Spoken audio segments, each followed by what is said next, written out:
All right, Jake DeLong here with Relive the Moment, here with Mr. Jonny Craig. How are you, man? I'm good, man. I'm good. Good to go. Hey, so your Indiegogo project was financed successfully. I know you seemed like at the end it came down to the wire there. Yeah.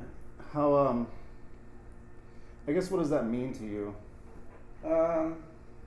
It means a lot to me to have the fans that are gonna sit there and still support me through all the bullshit and tough shit that I've gone through in the last year or 2 years of my life. So I guess what it means to me is just I feel blessed that I'm still getting the chance to do what I love, and the fact that they believe in me enough to fund the EP and the project. I guess it all speaks for itself in reality. Cool, man. How has the response been to that? I mean, you had some pretty cool perks with that whole project. Have you went to dinner with any of your fans yet? Have you done the things that you've talked about yet? I mean, yeah, we had two people bought the dinner, but that was just recently. Yeah. And we're working out the dates and stuff, and then two people bought the perk reaction on the CD, so we're trying to figure all that stuff out. We've been sending stuff out like every day because there was a lot of get a shirt and an AP signed AP mag, so it's going slow, but we will get it done. All right, man. Well, so we're like what, halfway through your tour here, the Jonny Craig tour. Yeah, I got 8 more days left, man. How's it been treating you? It's been real good. The response is been more than I could ask for. Like I said, I really wasn't too sure of how my career was going to end up after going to rehab and stuff. But I mean, I kind of just took it a day at a time and focused on my recovery, and then kind of wanted to jump back into the music. So the fact that I still have a career, and the fact that all these kids still come out and they want to support me is amazing. Well, I think it's pretty admirable that you're doing you have the courage to do what you're doing right now. Thank you, man. Thank you. If you don't mind me asking, who is like your support group? I know Eric Rushing has played a pretty big part in helping you out, but like, who else that's close to you has helped you through this entire thing? Pretty much just everyone that I've been around the whole time. Like you said, Eric Rushing, my management team. They've had my back for so long. Obviously my girlfriend, she's with me every day. Obviously not on my tour, but at home and stuff. So it's pretty much just my close family and my management and stuff like that. And I kept it like that for a long time because I was kind of afraid to hang out with people, afraid to kind of jump back into a lot of friendships. So I had to cut a lot of people out of my life, but at the same time, I'm finding a lot better people, if that makes sense. A lot more people that actually care about me and want to see me succeed are coming into my life now, and I can actually see that it's like genuine, opposed to the people that I had to cut out. What are the kind of challenges that you face on tour? I mean, like, I don't know what the other groups are like on this tour package, but I mean, is it hard for you to be around people that do things that you're trying to stay away from? I mean, no. I mean, it's inevitable to say that you're gonna try and go on a tour or do something without people, getting fucking crazy and partying and doing drugs. I mean, it's just the lifestyle that we live, and it's definitely, it just flows in the scene. So I don't really, it doesn't really bug me as much as I thought it would. I just have, a few rules. I don't want any drugs in my band, and I don't want anyone using drugs inside the venue when we play. That's just the only 2 things I ask for on a tour.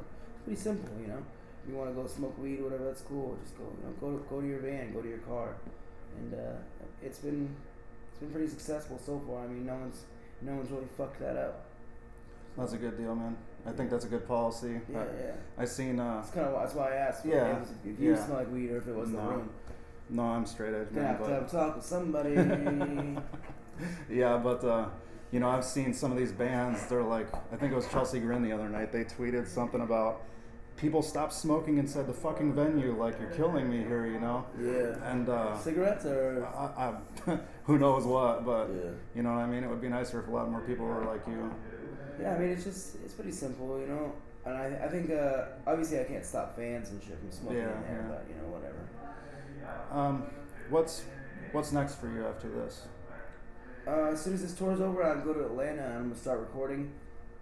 We're gonna start like doing some like pre-pro stuff and see if we can get the album, started, the EP, kind of get the outline for everything. We're gonna map everything out. What songs are gonna be on it? Who's gonna be featuring on it? All that kind of stuff. Getting all the details. And I'll be in Atlanta for a week. So. Have you started writing while you're out on tour? Yeah. I mean, I've been getting a lot of the music. I'm working with a guy. His name's Captain Midnight, and he's been sending me the beats, and I've been writing in the band and stuff. So I'll be ready to go once we get there. And if we have time, we're gonna actually start recording. So. What would you expect that your EP is gonna sound like? What can your fans expect from you as far as the direction you're going with this? I mean, you've posted some songs on SoundCloud already. Is that a pretty good? No, I just posted those songs to help with the campaign. Okay. They were some stuff that we had that I've been trying to work on since I've been out of rehab. And I mean, honestly, they were just kind of a trial. I wanted to see, like I said, what my fan base was still like. Do we still have a fan base? So we recorded a few songs, and all three of them, they sound pretty different. So I guess the closest one I'd say that's gonna sound like C would probably be Nobody Ever Will. That would probably be what the CD will sound like, but it's obviously gonna be produced a lot better. It's gonna sound a lot better, and I think that it's gonna show people like a different side of me, musically and as an artist. I think I'm gonna show them that I'm growing. So. Do you think that the trouble you've had in the past couple of years is gonna play a big part in that? No. I mean, what like it could go either way. Yeah. It's just I know that a lot of stuff still lingers around, and there's always gonna be those fucking idiots that are always on my case and shit, and that's fine. I made the mistakes, and that's something I gotta live with every day. But I feel like there's more positive than there is negative, and that's really going in my favor. I agree with you. I do see the people out there that are saying, why should this guy get an Indiegogo funded for an EP when he took from people and blah blah. We were wary about it as well. I wasn't too sure if I wanted to go through with it because I stole a lot of money and stuff. So asking people to fund something and pay for it was really risky on our part. And like I said, I'm blessed that it worked. I'm 100% grateful that it worked out the way it did. Well, I feel really stoked for you, man. All right. We're kind of on a time crunch here. You guys are running late today, so I'm going to cut it real short. Slam one more question out here. I guess I don't come with any prepared questions, so that's kind of what happens when I let the conversation flow. But I guess all I'm going to say is, where can we see you this summer? You got anything scheduled, or can you not talk about it? We don't really know yet. I know we're going to be doing a lot of stuff overseas for the summertime. Okay. Because obviously there's lots of tours that conflict in the United States. Obviously, Warped Tour, and obviously there's going to be some other tours during the summer. So we're going to, I guess we're going to focus really hard on doing the summertime overseas stuff. I think we are going to do a headliner though in the fall, another one. So U.S. headline? Yes, U.S. The dates are not set yet, but we just got the stuff back, and we're sending out to see what kind of offers we get. So good deal, catch man. me in the U.S. in the fall, and if you live overseas and shit, I'll be there all summer. All right, man. All right. Thank you very much, man. No problem, dude.